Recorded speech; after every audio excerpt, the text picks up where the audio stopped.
আসসালামু আলাইকুম রহমতুল্লাহ। আশা করি সবাই ভালো আছেন। আমরা আমাদের বাগানের ভিতরে কেন আসি সেটা একটু আজকে দেখাই। দেখেন, ঘুরতে ঘুরতে এই যে চলে এসেছি। দেখেন, আমার পিছনে দেখা যায় লাল, এটা হলো সুপারির খোল। আমরা আমাদের ভাষায় বাইল বলি। আপনারা কি বলেন জানাইন, বাইল বা খোল।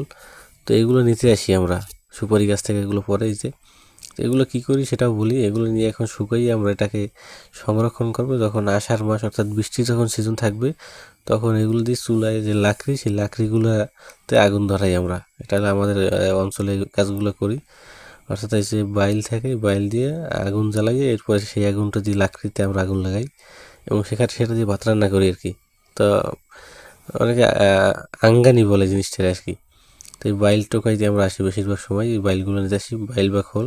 তো অনেক সুপারি গাছ আছে এখন আমাদের, তো সেইগুলো থেকে সুপারি খোল পড়ে, সেগুলো এখন সংরক্ষণ করি, যেগুলো আমাদের আষাঢ় মাসের বেশ কাজে দেবে আর কি। তো এদিকে দেখেন সুপারি গাছ কিন্তু এখন অনেক আছে, বেশ ভালো পরিমাণ সুপারি গাছ আছে এখন আমাদের বাগানের ভিতরে।